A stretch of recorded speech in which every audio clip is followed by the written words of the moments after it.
우리 힘을 우리가 가지고 할렐루야 한 번 더 하겠습니다. 할렐루야. 오늘 여러분이 진짜 승리하는 여러분 되시기 바랍니다. 뭐랄까요. 조그마한 일도 참 우리에게 영향을 주고, 우리 이렇게 마음이 자꾸 이렇게 이렇게 힘이 빠지게 만들고 그렇게 합니다.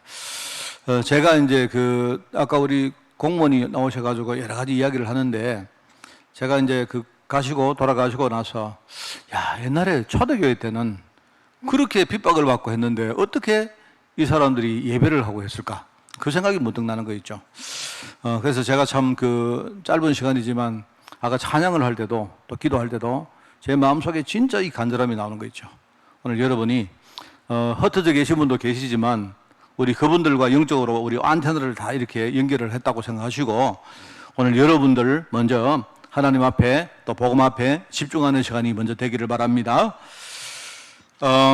지난 주간에 하나님의 부르시는 시간표에 우리가 어떻게 성령인도 받을까에 대한 말씀을 나누었습니다. 그때 이야기했습니다. 만약에 불신자라면 불신자에게는요, 복음을 내가 깨닫고 구원받는 것이 가장 중요합니다. 불신자에게는 그거보다 더 중요한 게 없죠. 근데 이미 구원받은 성도, 이미 구원받은 하나님의 백성들은 성령 인도 받는 것이 가장 중요하다고 그렇게 이야기를 했습니다.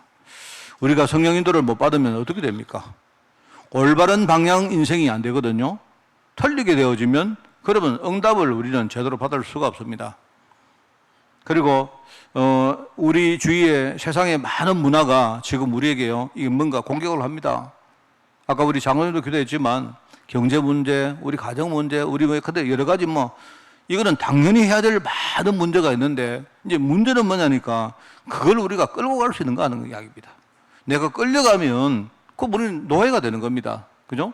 내가 끌고 가야 그것 가지고 우리가 하나님 앞에 귀하게 쓰임받을 수가 있거든요. 그게 정말로 힘 있는 인생이 될 것이냐, 아니면 무기력한 인생이 될 것인가, 이거는 성령 인도받는 사람들이 할 수가 있는 이야기입니다. 그리고 모든 성도들은 결국은 성도만 그런 게 아니죠. 불신자들도 마찬가지입니다. 우리가 인생을 살다가 우리 나중에 하나님 나라로 갈 때 우리는 뭔가를 남기고 갑니다. 근데 뭘 남길 것인가 하는 거죠. 우리가 남길 것이 과연 이게 영원한 것인가?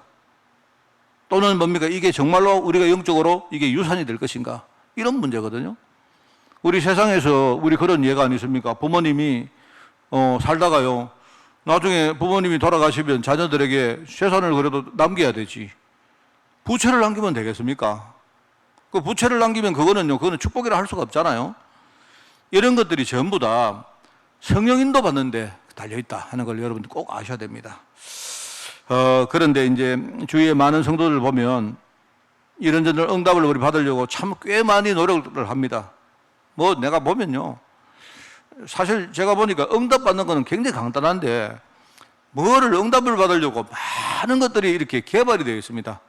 예컨대 우리 철야기도 한다, 금식기도 한다, 이런 것들이 뭐냐니까 뭔가를 받으려고 뭔가 나름대로 방법이 개발되어 있는 거예요. 내가 볼 때는 그건 아니거든요. 하나님의 응답을 받을 하나님의 백성들은 언약의 여정을 계속 걸어가면요, 걸어가다 보면 하나님의 축복이 분명히 준비되어 있거든요.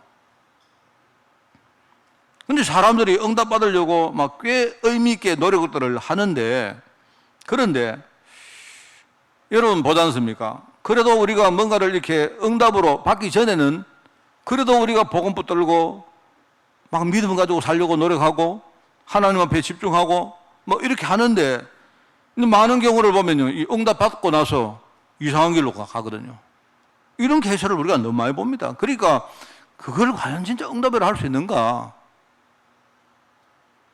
제가 금요일 말했으면 올바른 응답관이 정립이 안 돼서 그래요.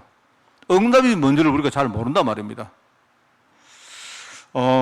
우리가 응답받기 이전에 하나님 주시는 응답이 뭔지를 우리가 잘 정의를 하고 있어야 되는데, 그러면 하나님이 원하시는 응답이 뭐냐? 제가 금요일 두 가지가 얘기했죠. 하나는 하나님의 뜻이 이루어지는 겁니다. 또 하나는 하나님 나라가 임하는 것입니다. 이제 여러분, 경제가 있는데 내가 경제를 회복하는 것이 과연 응답입니까? 내가 진짜 건강을 회복하는 것이 응답입니까? 뭐 이런 것들 여러분이 제대로 답을 하고 할 수 있어야 됩니다. 응답이 일 수도 있고 아닐 수도 있거든요. 정확하게 말하면 그렇습니다. 회복된 경제와 회복된 건강이 이게 하나님의 뜻에 부합되어지면 그럼 그 응답이라고 할 수 있는데, 그죠?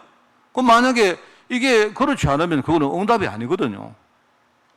만약에 여러분이 회복된 이 경제와 이 회복된 건강을 통해서 내가 가는 현장에 하나님 나라가 임할 수 있다면 그러면요, 그거는 응답일 수 있습니다. 그럼 다르게 말하면 뭡니까? 반대 경우도 있잖아요. 내가 지금 경제도 건강도 회복되지 않았는데 그런데 내가 하나님의 뜻을 이루는 그쪽으로 가고 있다면 여러분은 지금 응답의 길을 가고 있거든요. 이런 것들을요, 이 신앙인들이 많이 헷갈리고 있습니다. 그러니까 항상 여러분이 응답이라고 말하면 내가 하나님의 뜻을 이룰 수 있는가 하는 여기에 달려 있어요. 그것 가지고 판단해야 됩니다. 하나님 나라를 내가 회복할 수 있는가, 이제 이것 가지고 판단을 해보면 응답이 뭔가 여러분 알 수가 있잖아요. 하나님의 뜻이 뭡니까? 하나님의 뜻은 다른 거 없습니다. 항상 여러분이 이렇게 언약이 우리 안에요, 정리가 딱 되어 있으면요, 평상시에 우리가 문제를 만나도 헷갈리지 않아요. 흔들리지 않습니다. 우리가 조금 이렇게 흔들리고 이게 뭡니까? 언약의 여정을 놓친다 해도 금방 돌아올 수 있습니다. 정리가 되어 있기 때문에. 하나님의 뜻은 살리는 겁니다. 하나님의 뜻 살리는 거예요. 하나님은 정말로 모든 것을 살리기 원합니다. 하나님의 뜻이 이루어지면요, 모든 것이 다 살아나게 되기 때문에 말입니다. 늘 말하죠. 하나님 나라가 임하면, 여러분, 하나님 나라가 임하면 사단 나라, 지옥 나라, 어둠의 나라, 이런요, 흑암 나라는 물러가게 되어 있습니다. 꺾이고 물러가게 되어 있습니다. 빛이 들어오면요, 어둠은 자동적으로 사라지게 되어 있습니다. 그런 겁니다. 이게 이제 근본 문제가 뭔지를 우리가 모르면 자꾸 사람들은요, 눈에 보이는 그 건강 문제, 눈에 보이는 경제 문제, 거기 딱 우리 매몰 되거든요. 자, 그래서 말입니다. 이게 우리 잘 알고 있는 마태복음 6장 33절 아닙니까? 이 사람들이 자꾸 말입니다. 여러분이 염려하고 뭐 우리가 뭘 마실까 뭘 먹을까 기도한다는 것이 나쁘다는 것이 아니고요. 성도들이 주로 우리가 무엇을 마실까, 무엇을 입을까, 무엇을 근데 이렇게 먹을까 이런 것들 때문에 우리가 기도하는데 정작 이게 뭐냐, 하나님의 언약에 대해서 제대로 정립이 안 돼 있다 보니까요, 응답이 뭔지를 모르는 거예요. 그러니까 우리가 기도한다고 말하지만 결국은 뭐냐니까 그 기도하는 게 아니고 딴 쪽으로 가고 있다는 말입니다. 자꾸 그러니까 말입니다. 뭔가 이렇게 기도하는데 불신앙만 생기고 이렇게 되는 거예요. 그렇죠. 여러분들이 그 말씀을 보실 때 우리가 먹을 거 입을 것 때문에 기도하면 안 된다 이런 뜻이 아니고 정작 우리 영적 상태는 그렇지 않다는 말이거든요. 그렇기 때문에 너희는 오직 뭡니까? 그의 나라와 하나님의 나라 아닙니까? 하나님의 의, 그게 하나님의 뜻이라는 말이 다르게 말하면 하나님의 의라는 말입니다. 그의 나라와 그의 의를 구하라 하는 말이 이런 말입니다. 근데 이게 이제 성도들이 이런 부분에 많이 속고 있거든요. 저는 정말 이게 제게는 큰 축복이었습니다. 우리가 올바른 응답관을 가지고 있으면 반대 경우에도 아까도 말했지만 우리가 응답이 이렇게 안 오고 문제가 계속되어도 오히려 그 반대 경우에도 그 뒤에는 엄청난 축복들을 찾을 수가 있습니다. 대표적인 인물이 누구냐? 요셉이다 말입니다. 우리 아까 장로님 기도하는데요, 정확하게 장로님 기도는 보니까 메시지하고 딱 일치되는 기도거든요. 형들에게 시기를 당해서 말하자면 지금 죽임을 당할 뻔했는데 하나님이 요셉을 살렸다 이 말입니다. 그런데 이 요셉이 애굽 땅으로 팔려갑니까? 제가 금요일날 말했지 않습니까? 이게 형들이 죽이려고 했는데 죽이지 못했단 말입니다. 원래는 죽인 거하고 똑같아요. 근데 하나님이 지켰기 때문에 안 죽은 겁니다, 결과적으로. 그런데 내가 볼 때 인간은요, 인간의 본질은 내가 볼 때 정말로 악독해요. 차라리 우리가 생각할 때 이제 저와 여러분은 우리가 죽임이라는 문제가, 죽는다는 문제가 제일 큰 문제이기 때문에 죽음보다 더 큰 게 없다고 생각하지만 여러분 의도로 볼 때는요, 내가 볼 때 형들은 차라리 동생 죽이는 것보다 더 악질입니다. 말하자면 죽으면 끝이지만, 그죠? 차라리 죽이지 말고 팔아먹자. 내가 볼 때 이제 사람은 그런 거예요. 형들에게 시기를 당해서 이 시기가 죽음으로 말하면 살해로 가고 살해를 넘어서 나중에는요 동생을 팔아먹는 데까지 갑니다. 보디발의 가정에 가서 오늘 이제 본문에 안 나옵니까? 내가 볼 때 가정 총무로 최선을 다했는데 결국은 뭡니까? 나중에 요 뒤에 나오죠. 보디발의 아내에게 이렇게 꼬임을 받고 모함을 당해가지고 감옥으로 또 갑니다.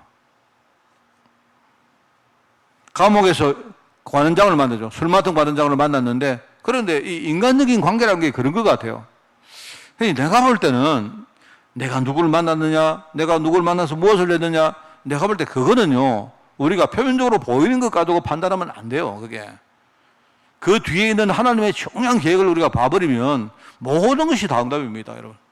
형들에게 죽임을 당할 뻔했는 것도 응답이고 애굽에 팔려간 것도 응답이고 모함 당한 것도 응답이고 오히려 뭡니까? 사람에게 배신당한 것도 응답이고 제가 여러분에게 이야기 안 합니까?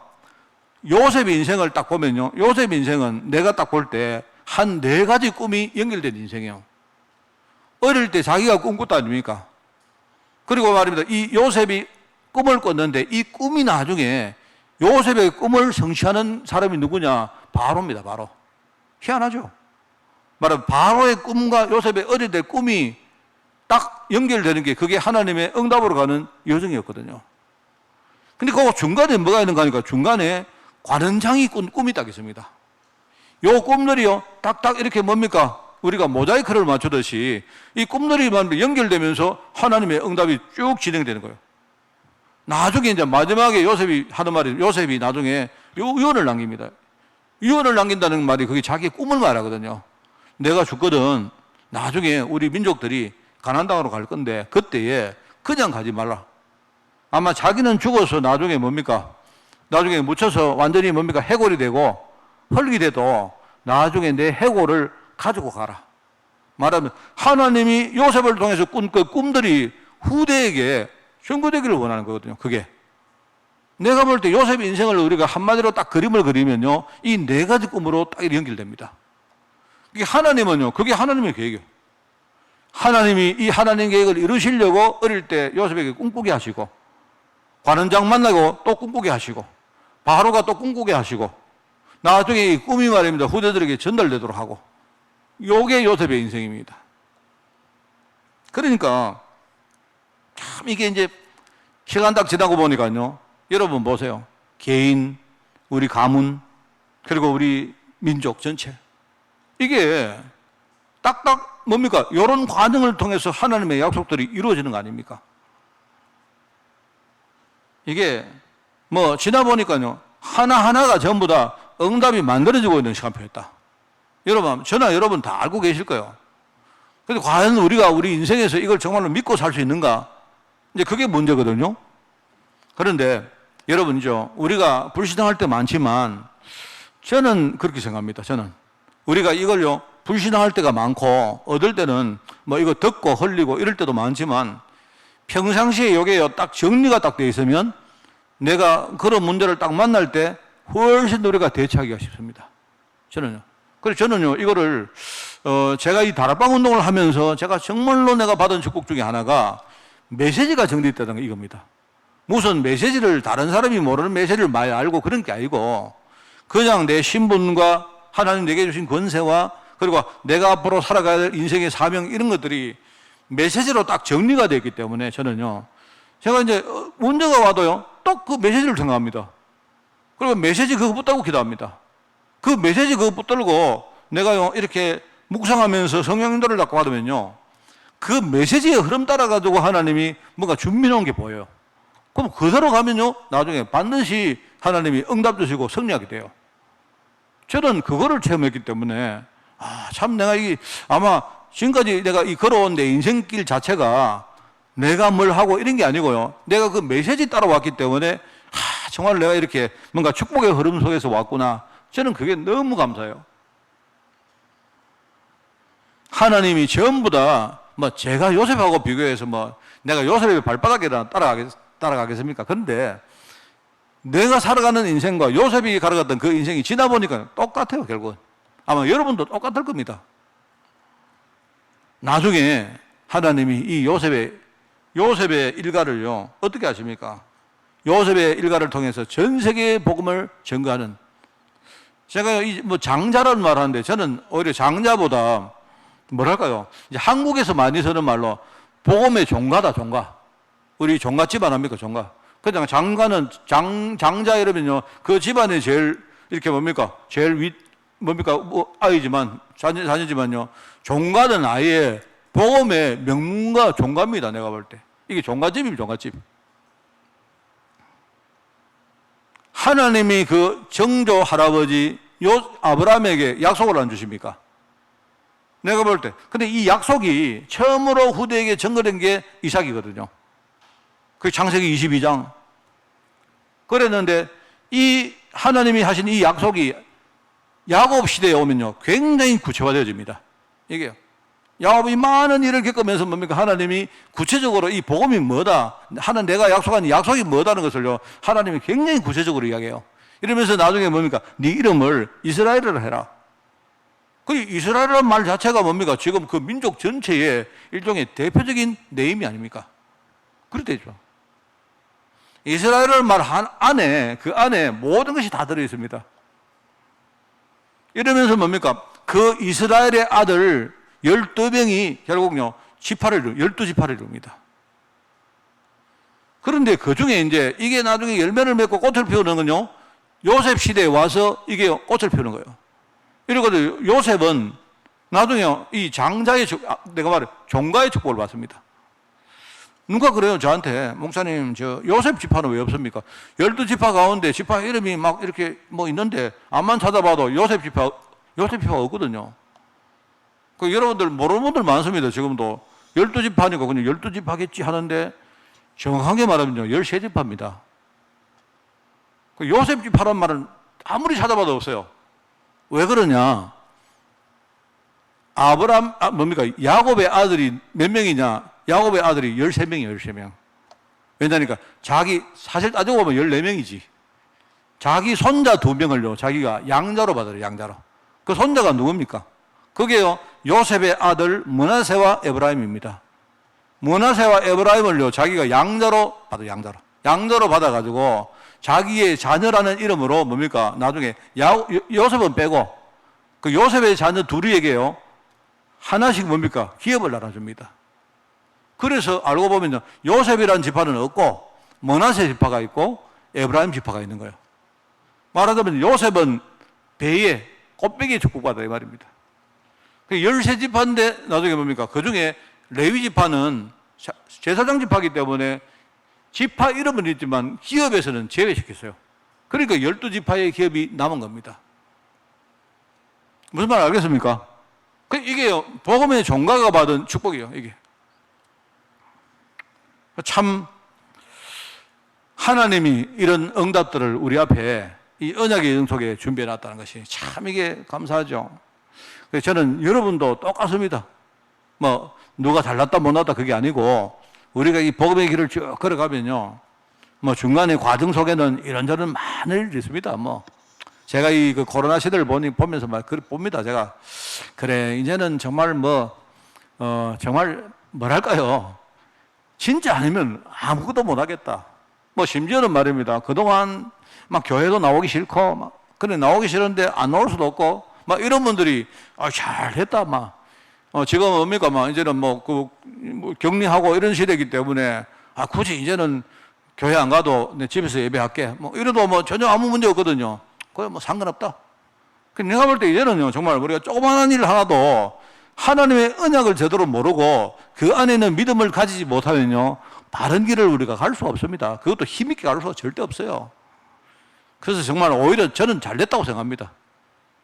어차피 내가 이 코로나 문제를요, 내가 이렇게 판도를 바꿀 수가 없기 때문에 잘 됐다, 이번에 차라리 이번 코로나 국면에 우리 교회는 뭐 하느냐, 한 명 한 명을 확실하게 복음 집어 넣어가지고, 어떤 문제 와도 흔들리지 않고, 내가 어디 가서 뭘 하고 있어도 내가 예배 승리하고, 그죠? 심지어 여러분이 예배를 안 한다 해도 하나님의 언약은 내 안에 절대로 흔들리지 않고, 이런 제자를 우리가 세워야 되겠다. 저는 그런 마음입니다. 하나님이 이 응답의 시간표에 우리를 불렀다는 게 얼마나 감사합니까? 그죠? 자, 그래서 오늘 이제 응답의 시간표, 여러분 응답 받을 것입니다. 여러분은요, 언약의 백성들이 맞기 때문에 막 여러분이 하나님 응답 싫습니다 아무리 이야기해도요, 하나님은 고집이 내가 볼 때 고래 심줄입니다. 안 바꿔요, 안 바꿔요. 하나님을 여러분 바꿀 수가 없습니다, 하나님. 뭐 어느 정도로 하나님이 고래 심줄이냐. 내가 요나 저놈을 완전히 바꿔버리겠다. 하나님 마음 먹으니까요. 요나 씨가 아무리 도망가고 해도 하나님이요, 고래 배속에 집어넣어가지고 하나님이 끌고 가는 하나님입니다. 그러니까 여러분은요, 우리 운명 사주팔자가 이제는 언약의 길을 가야 되고 응답받는 길을 가야 됩니다. 여러분이 거기에 저항하면 할수록 조금 시간이 늦춰집니다. 고생 많이 하게 됩니다. 그러지 마시고 분명히 응답받을 텐데 응답의 시간표에 내가 어떻게 인도받을 것인가, 여러분 그것만 알고 계시면 돼요. 첫 번째, 자, 우선 올바른 성령 인도를 받으려고 하면 성령님이 하시는 주 사역을 여러분이 잘 알고 있으면 되죠. 우리가 그리스도 예수라고 말합니다. 예수 그리스도라고 말합니다. 뭐랍니까? 알죠? 이것도 모르는 성도도 진짜 많습니다. 그리스도라는 말은 뭔 말이냐? 그분이 하신 일이다. 예수는 뭐냐? 그분의 이름이다. 같은 맥락이지만 그 이야기입니다. 그리스도 예수처럼 우리가 성령님의 사역을 지칭하면서 뭐라고 하면 보혜사라는 말을 붙입니다. 아까 내가 모두에 읽었던 말씀이 요한복음 14장 말씀입니다. 요한복음 14장 26절 말씀입니다. 그죠? 거기에 이렇게 나옵니다. 보혜사, 곧 아버지께서 내 이름으로 보내신 성령. 이렇게 말합니다. 아버지가 나오고요. 내 이름이 누굽니까? 말씀하시는 분은 예수님이시기 때문에요. 보혜사, 아버지께서 내 이름으로 보내시는 성령. 이게 바로 삼위일체입니다. 아버지와 내 이름, 예수님과 그 다음에 성령님 같은 분이시거든요. 이분이 뭔 일을 하시는가 하니까 이분이 거기에 이렇게 나옵니다. 그가 너에게 모든 것을 가르치고 내가 너에게 말한 모든 것을 생각나게 할 것이다. 이렇게 말해요. 보혜사. 우리 보혜사 이러니까 그렇게 읽지 마시고 보혜사입니다. 한국말입니다. 그건 한자입니다. 쉽잖아요. 우리가 보혜사 성령이라고 그러죠. 그리스도 예수라고 말하듯이 성령님이 하신 일을 말하는 겁니다. 보호는 뭡니까? 우리를 보호하신다. 어떤 환경이 와도 하나님의 백성을 절대로 하나님이 놓치지 않고 하나님이 보호하시고 지킨다는 말입니다. 우리 생명도 지키고 우리의 여러 가지 안위도 지키고 하시지만 내가 볼 때 진짜 중요한 지킴이 뭐냐니까 내 안에는 하나님의 언약을 지킵니다. 사단은요, 사실 사단이 우리 건강도 건드리고 경제도 건드리고 하지만 사실은요, 사단은 그거 별로 관심 없습니다. 사단이 여러분 돈이 필요가 여러분 돈을 뺏어간 줄 아십니까? 사단의 노림수는요, 하나밖에 없다니까요. 그건 뭐냐니까, 사단이 노리는 건 뭐냐니까요. 우리 속에는 언약을 이거를요, 뺏어가려고 하는 거예요. 왜요? 하나님의 언약이 이루어지는 이게요, 하나님의 제일 큰 일이기 때문에 사단은 대적자라닙니까? 대적자. 자꾸 여러분 대적자라니까 사단이 여러분을 대적하는 게 아니고 사단은요, 이게 하나님을 대적하는 존재예요, 하나님을. 이 존재가 하나님을 대적할 수 있는 유일한 방법이 뭔지 아세요? 하나님 백성들 속에는 언약 뺏어가는. 그게 사단이 하는 겁니다. 아무리 제가 해봤자 소용없죠. 내가 볼 때 하나님이 하나님이 여러분 우리가 애들 안 갑니까? 갈 때 하나님 우리 애 오늘 사고 안 나도록 지켜주시고 우리 애가 지금 여름에 지금 여러 가지 건강 문제도 있는데 건강해서 지켜주시고 이런 것도 있지만 우리 속에는 하나님의 언약을 지키는 거예요. 이 파수꾼입니다. 예수 성령님이 우리를 지키시는 분. 얼마나 중요합니까? 그러면서 이분이 우리를 항상 하나님의 은혜 가운데 인도하십니다. 은혜 가운데. 은혜란 말 무슨 말을 아십니까? 어떤 분이 말합니다. 목사님, 은혜 받았습니다. 은혜 받은 게 뭐죠? 이렇게 물으면 이래 말해요. 오늘 말씀 듣는데 진짜 마음이 이렇게 뭔가 찡하고 이랬습니다. 오늘 은혜스럽습니다. 은혜스럽다는 말은요, 형용사입니다. 은혜란 말하고 은혜스럽다는 말하고 달라요. 은혜는 뭔가 하니까 하나님이 내가 자격이 없는데 주시는 모든 것이 은혜입니다. 그죠? 뭔 말은 오늘 내 마음이 말입니다. 내 마음이 오늘 강팍하고 내 마음이 뭔가 여러 가지 환경 문제 때문에 다 막혀 있었는데 이상하게 하나님이 오늘요 내 조건이나 내 환경 관계없이 하나님의 은혜로 내 마음을 여셨다. 이 뜻입니다. 여러분이 오늘 은혜 됩니다 이러니까 참 어떤 분들 그런 용어를 많이 쓰시는데 좀 아시고 쓰시기 바라요. 은혜란 말은요 뭐든지 하나님이 일방적으로 주시는 그 속을 말하는 거예요. 항상 우리는 하나님의 은혜 가운데 인도하십니다. 은혜 가운데. 제가 예를 들어 아까 얘기했지만 이런 겁니다. 오늘 올라오는데 제가 아까 우리 강단에 올라오는데요. 아까 또 우리 공무원이 와서 나한테 뭔 이야기를 했는가 하니까 이런 이야기 하는 거예요. 내가 TV를 보니까 정부에서 4단계 조치로 99명까지 한도 내에서 10%가 본당에 들어올 수 있는 걸로 내가 알고 있다 하니까 이 사람이 그거 모른대요. 자기는 그런 소리 들은 적 없대요. 그래서 공문을 가져와서 내보고 하는 말이 이 공문 내려와 있는데 내가 공문 그게 위 거냐 아니면 정부에서 결정한 게 위냐 이렇게 말했거든요. 물론 내가 잘못한 겁니다. 그게요 알고 보니까 내일부터라. 내일부터. 근데 내가 볼 때 그 공무원도 모르고 있더라는 거예요. 그게 자기가 내가 그렇게 말하면 목사님 그거 내일부터입니다 이렇게 말하면 되는데 그러니까 그분이 하는 말이 그거 모르겠고 그 방송 그거 믿지 마세요. 공문이 이게 중요합니다. 그건 당신한테 중요하지 그건 내한테 아무 중요하지 않은데 근데 공문에 나와 있다고 자꾸 우기는 거예요. 공문에 그건 내가 공문 밑에 있는 사람이니까 내가 그래 이야기 하다가 뭐 내가 그냥 그래가 안 되겠다 싶어 이야기 하다가 보니까 가서 알아보시고 만약에 내가 잘못 알고 있다면 당신이 공무원이 내한테 가르쳐 주셔야지 무슨 내가 당신한테 가르쳐 드리냐고. 그래서 갔어요. 가서 저 방에 딱 들어가자마자 바로 검색을 했거든요. 하니까 아니야 다를까 9.11부터라고 딱 내가 잘못했구나. 근데 그분도 모르고 계시더라고요. 오셔가지고 이제 하시는 말이 내한테 목사님 내일부터 합니다. 내일부터 하시고 그래 오늘 우리가 26명으로 세팅을 다 해놨는데 하니까 그러면 26명 예배했다고 보고만 하겠습니다 하더라고요. 그래서 일단 알겠다고 내가 맞춰드릴 테니까 일단 알고 가시라고.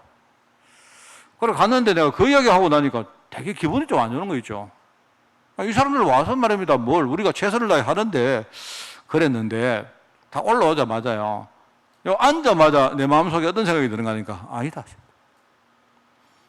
내가 볼 때 여러분요. 소수가 딱 앉아 있어도 괜찮아요. 이게 오히려 우리가 소수기 때문에 우리가 더 힘을 내고 더 집중할 수 있지 않습니까? 지금요 성도들이 흩어져 계시기 때문에 내 눈앞에 안 보이거든요. 제가 그래 앉으니까 제가 마음속에 하나님께 간절한 기도가 나오는 거죠. 아까 우리 장로님 기도하는데 내가 다른 주보다 훨씬 더 내 마음 중심이요 다 까늘해지는 거 있죠. 그래 이게 전부 다 하나님 은혜다. 내가 여기 앉아가지고 씩씩거리고 있으면요 그거는 하나님이 나를 하나님 은혜로 인도하시는 거예요. 근데 그것이 성령께서 하시는 겁니다. 이렇게 하면서 우리를 영적으로, 육신적으로, 세상적으로 여러 가지 성장시켜 가는 거예요. 그게 우리가 보혜라고 할 때 해라. 그리고 사라는 말은 뭡니까? 그게 교사할 때, 가르치는 교사를 할 때 이야기거든요. 하나님의 말씀이 증거될 때마다 마음문 여시고 우리를 깨닫게 하시는 분이 누구다? 바로 성령님이시다. 이 뜻입니다. 참 그래서 성령께서 하시는 주 사역이 뭐냐? 딱 알고 계셔야 돼요. 그래서 여러분이 그리스도 삼직 그러면 여러분이 그리스도가 하시는 일이 이거구나. 성령의 삼직, 제가 볼 때 삼직입니다. 보혜사 일을 하시는구나. 그러면 자, 두 번째로 요셉이 성공을 이루는 시간표에서 요셉이 성경 인도를 어떻게 받았는가? 그거 여러분이 이제 참고하시면 되죠. 요셉은 하나하나 응답을 누리면서 성공을 이루는 시간표에서 항상 그 성공에 머물지 않고 그 다음 응답을 향해서 성령 인도를 받았습니다. 그 과정을 가다 보니까 어느 날 자기가 서밋 자리에 선 거예요, 그냥. 서밋이 뭐냐? 우리 늘 표현 안 합니까? 싸우지 않고도 이기는 게 서밋입니다. 그리고 많은 분들이 여러분 착각을 하는데 내가 싸우지 않고 이기려고 하면 어떻게 됩니까? 그 과정 속에 얼마나 많이 싸웠겠어요.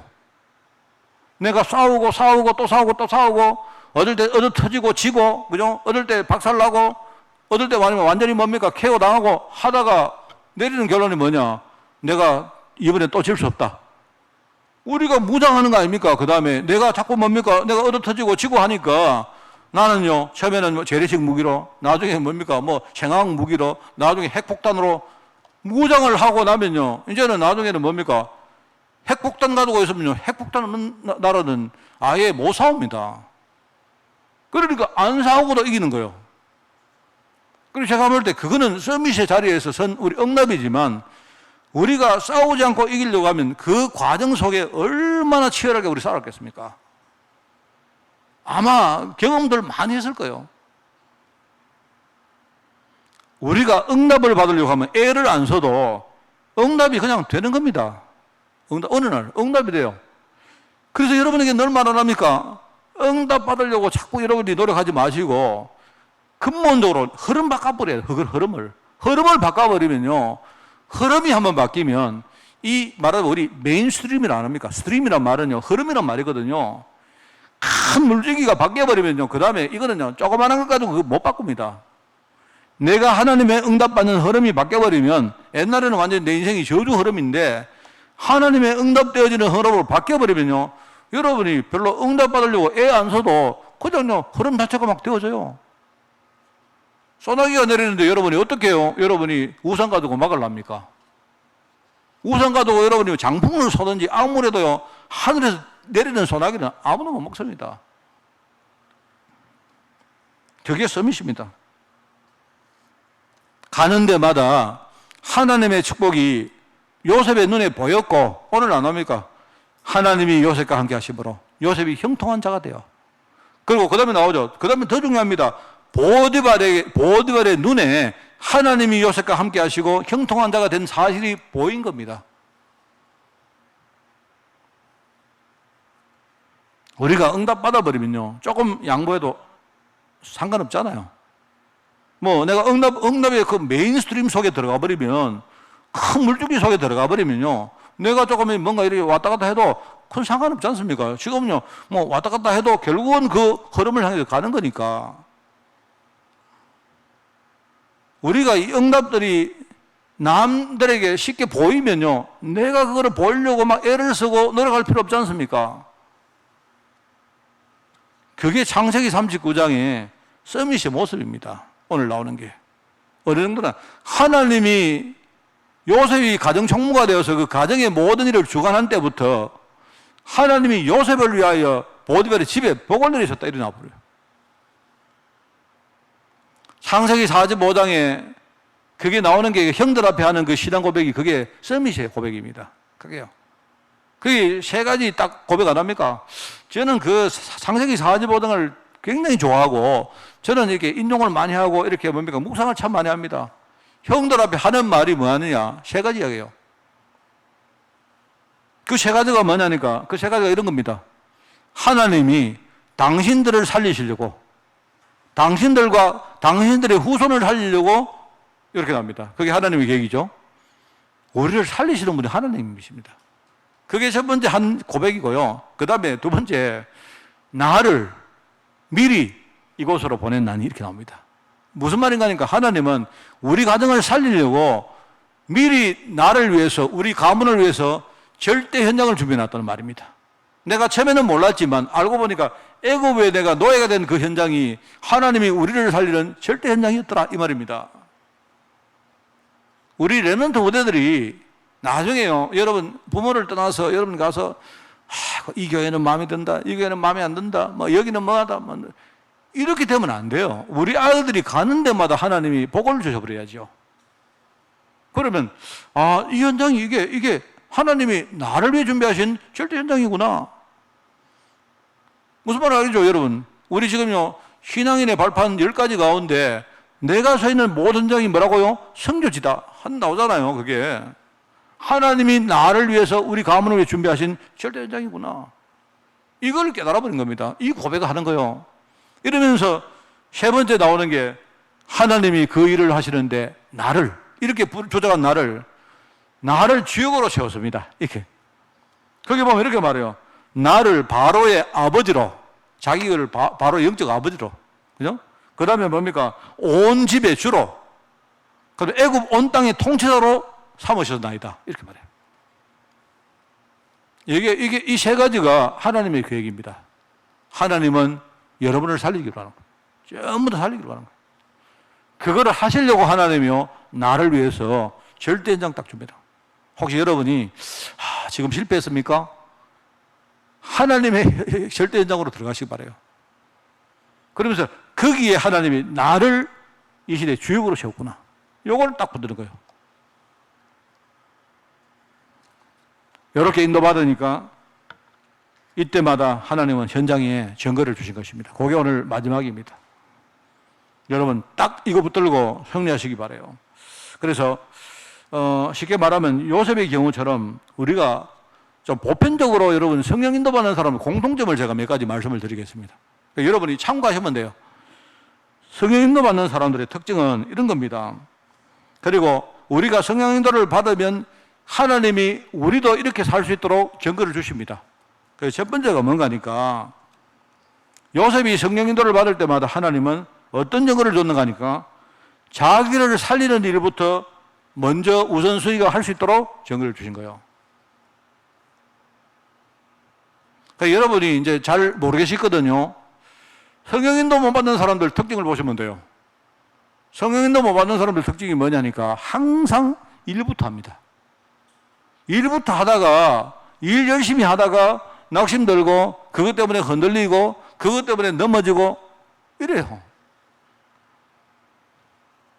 자기를 살리기보다 내가 무슨 일부터 이루려고 하면 안 돼요. 그게 아니고 하나님은 내가 성령 인도를 받으면 항상 하나님은요 내 성령 인도의 우선순위를 나를 살리는 거기에 제일 우선순위를 먼저 주십니다.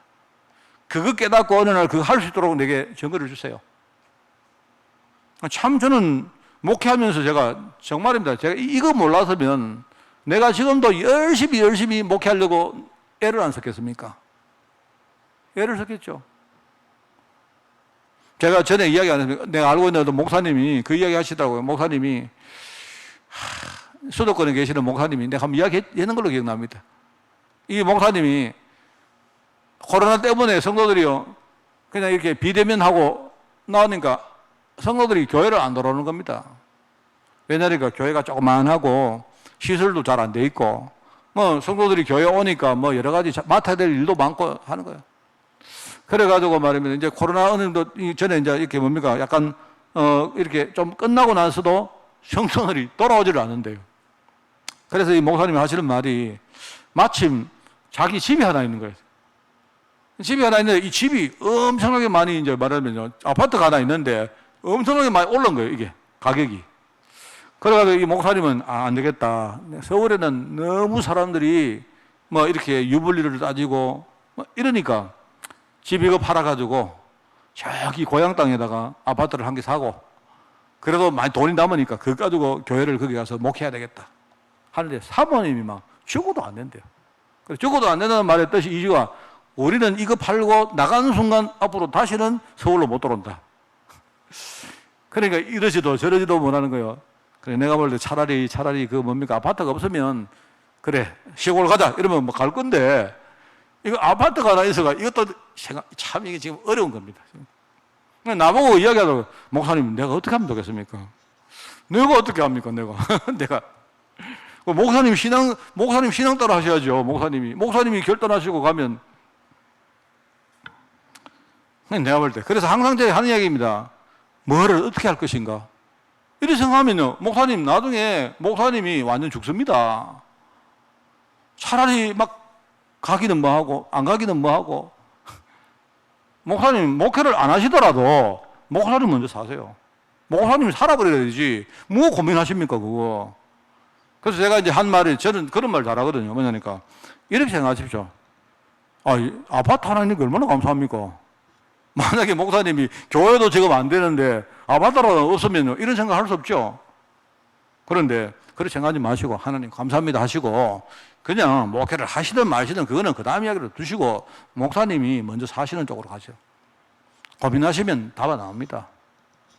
만약에 사모님 죽어도 서울 못 나겠다면요, 그냥 아파트 사시라고 내버리고 가십시오. 내 같으면 그러겠습니다. 목사님이 하나님 앞에 사는 쪽으로 가버려야 일이 풀리지, 그렇지 않으면 일이 절대 안 풀립니다. 저는 그렇게 생각하거든요. 왜냐하니까 제가 드릴 수 있는 답이 없어요, 답이. 그 다음에 이제 성령 인도 못 받는 사람들의 특징이 뭔가 하니까요, 중간과정에 이런 조그마한 응답들을요, 사람들이 무시합니다.